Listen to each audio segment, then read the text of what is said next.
People are thinking all the time. We plan to do things, we remember things that happened, we respond to questions, and we consider different options. We might call this simple thinking or fast thinking, but there are different ways of thinking, and another way is slow thinking or critical thinking. But what's the difference? Well, think about the last time you made a big, important purchase. Maybe when you bought a car or a large, expensive piece of technology, or even a house or place to live. When you did that, you had to weigh up all the various options. You sought advice from people you could trust and people with more expertise about the matter at hand than you have. You weighed up the strengths and weaknesses of the various options and finally made your decision based on an accumulation and investigation of the evidence. In this case, you were thinking critically. You'll be thinking like that now, and it will be very important for the work you will be doing. However, there's a big difference between thinking alone and thinking critically in the company of others.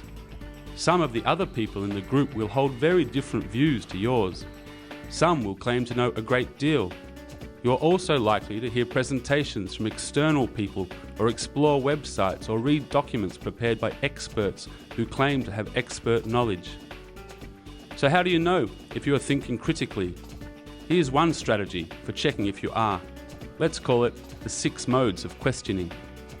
These 6 ways of asking questions are designed to help the group assess the information it will receive, to help the group think critically and make an informed decision together.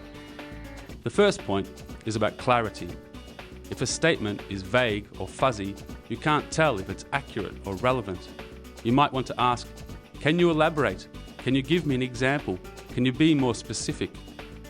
The second point is about accuracy. A statement can be clear but inaccurate.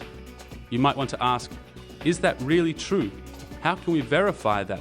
Can you show me the data that supports your argument? The third point is about relevance. A statement can be clear, accurate, and precise, but it may be irrelevant to the issue. You will ask, how is that related to this issue? Is it relevant for this location at this point in time? The fourth point is about depth. Statements that lack depth fail to deal with the complexities of the issue, and you'll ask, does that address the complexity of this issue? Can you give me more details in another context? Has your argument been peer-reviewed? The fifth point is about breadth.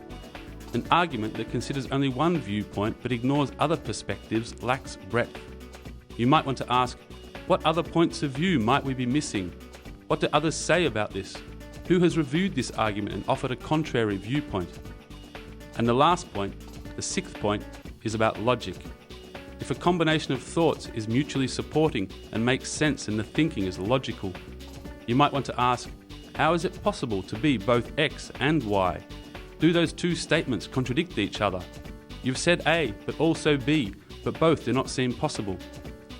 So that's a very quick summary of what critical thinking is, and we hope you find it useful for your joint decision making today.